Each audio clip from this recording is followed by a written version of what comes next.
let's say we have a function like cot alpha plus I beta.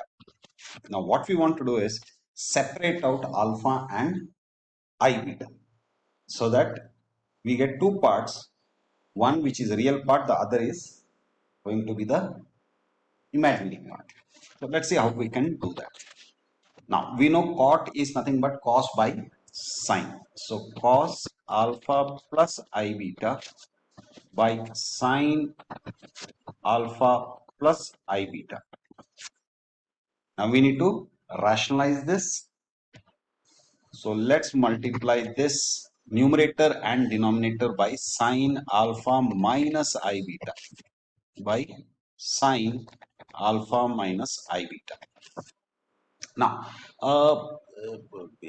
we require 2 here to use an identity. We can't just multiply by 2 in the numerator, we need to do it in the denominator as well. So now what happens? Let's apply the identity. What do we get? We get sine a plus b. This is 2 cos a sine b, which can be written as sine a plus b minus sine a minus b. So sine a plus b minus sine a minus b.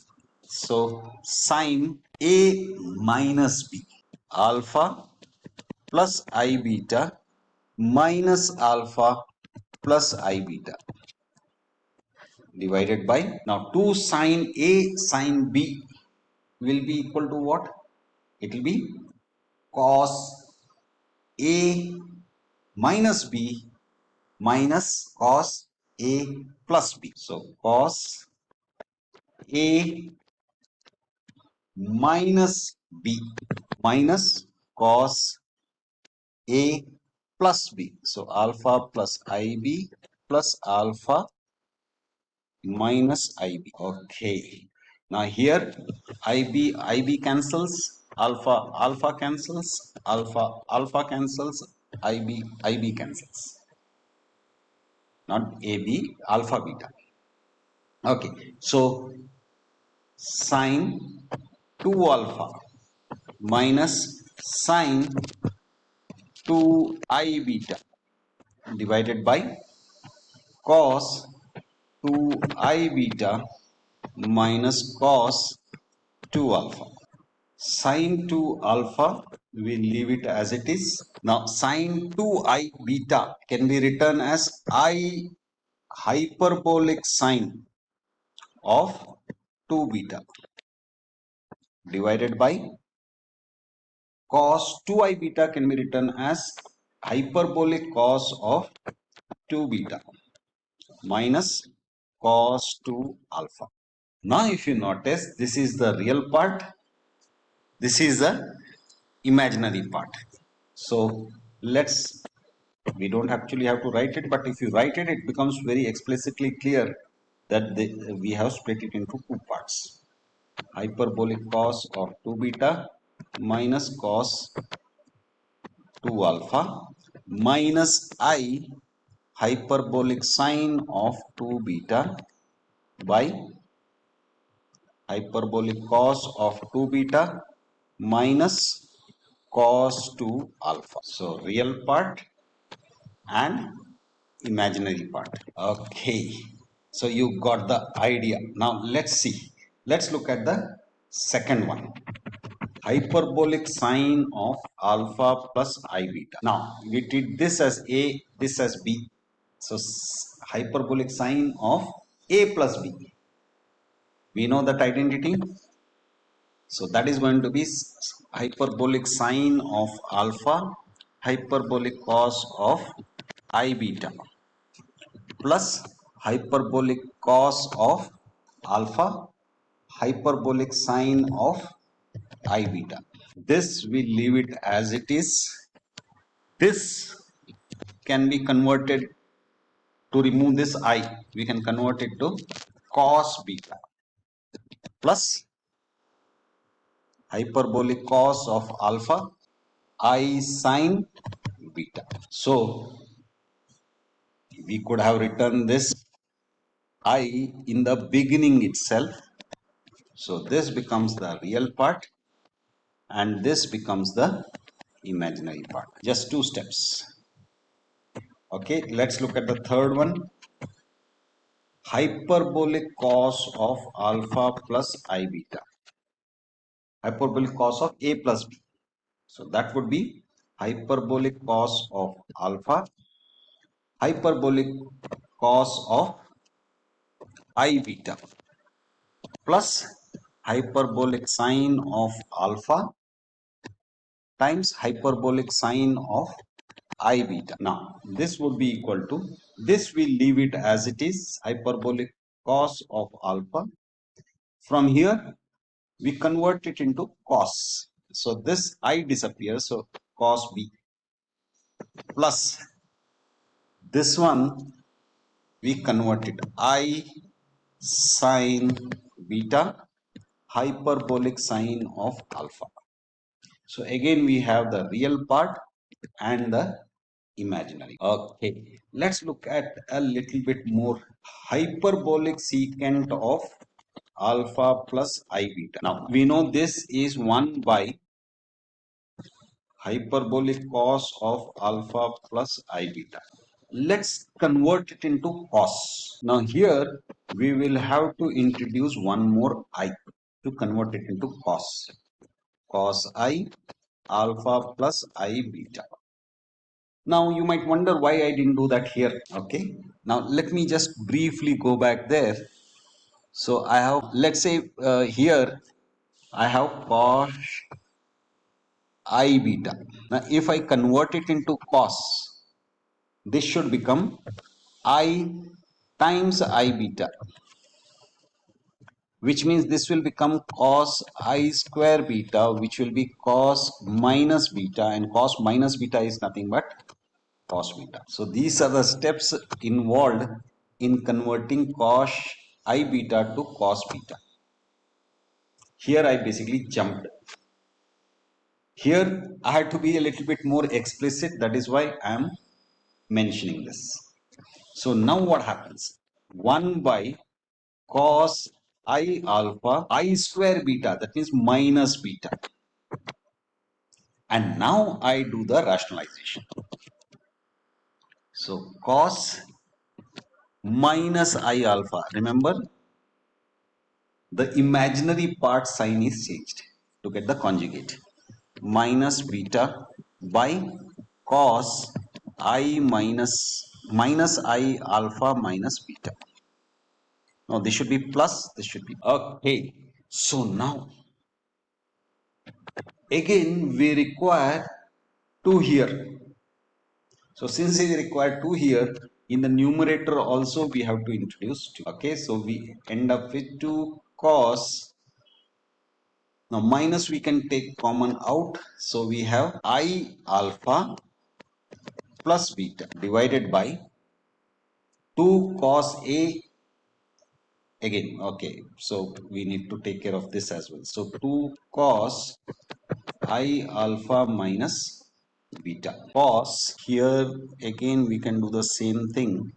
Minus we take it out I alpha plus beta. Okay, and cos minus theta is cos theta. So 2 cos I alpha plus beta divided by 2 cos I alpha minus beta cos I alpha plus beta. Okay, now let's apply the identity in the denominator. Divided by 2 cos A cos B is cos A plus B. So I alpha minus beta plus I alpha plus beta and plus cos A minus beta, A minus B. So that would be I alpha minus beta minus I alpha minus beta. Okay, so here beta gets cancelled, I alpha gets cancelled. We are left with 2 cos I alpha plus beta by cos 2I alpha plus cos minus 2 beta. Here in the numerator again we can apply the identity. 2 cos A plus B is going to be, or rather cos A plus B will be equal to cos alpha I alpha cos beta minus sin I alpha sin beta divided by cos 2I alpha can be written as hyperbolic cos of 2 alpha plus cos minus theta is equal to cos theta. So cos 2 beta. Okay. Now 2 times cos I alpha can be written as hyperbolic cos of alpha. Cos beta can be written as hyperbolic cos of beta minus sin I alpha can be written as I hyperbolic sine of alpha and sine beta divided by hyperbolic cos of 2 alpha plus cos of 2 beta. We can split it. This is real part, this is imaginary part. Denominator is real. So 2 hyperbolic cos of alpha, hyperbolic cos of beta, hyperbolic, by hyperbolic cos of 2 alpha plus cos 2 beta minus 2 times I hyperbolic sine of alpha sine beta divided by hyperbolic cos of 2 alpha plus cos of 2 beta. So we have the real part and the imaginary part. Now let's look at the next one. Let's say cosec h of alpha plus I beta. We know this is equal to 1 by hyperbolic sine of alpha plus I beta. That will be equal to 1 by sine I alpha plus I beta by I. And this we can take it up. So we get I by sine I alpha plus I square beta, which becomes I by sine I alpha minus beta. Okay, now let's multiply it with the conjugate. So sine minus I alpha minus beta divided by sine minus I alpha minus beta. Okay, so what do we get? Remember, we can take out minus common out. We'll be left with minus I alpha plus beta. Similarly here, sine I alpha minus beta times sine minus common out I alpha plus beta. Now sine minus theta is equal to minus sine theta. So minus comes out, sine I alpha plus beta divided by sine I alpha minus beta times minus comes out. So sine I alpha plus beta. This minus and minus cancels out and we are left with this. Now, to apply an identity, the denominator, we require 2. So let's multiply it by 2 by 2. So we end up with 2 I sine I alpha plus beta by 2 sine I alpha minus beta sine I alpha plus beta. and we know the identity for this, cos A plus B. So I alpha minus beta, A minus B. So minus I alpha minus beta minus cos A plus B. So I alpha minus beta plus I alpha plus beta. Okay. I alpha cancels, beta beta cancels. So we have 2I sine I alpha plus beta by cos minus 2 beta minus cos minus theta is cos theta. So 2 beta minus cos 2I alpha.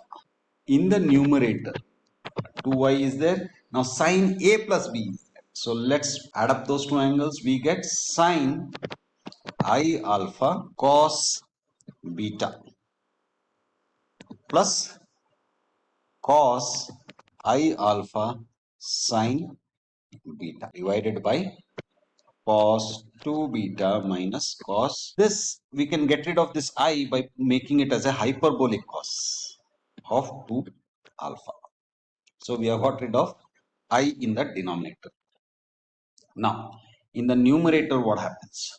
We get 2I sine I alpha can be written as I hyperbolic sine alpha cos beta, we leave it as it is, plus cos I alpha is hyperbolic cos of alpha, and sine beta we leave it as it is, divided by cos 2 beta minus cos 2 alpha.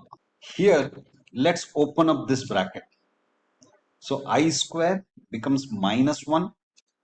So we have minus 2 hyperbolic sine alpha cos beta by cos 2 beta minus cos 2 alpha plus 2I cos alpha sine beta divided by cos 2 beta minus hyperbolic cos of 2 alpha. So here again we have the real part and the imaginary part. That's it. Bye.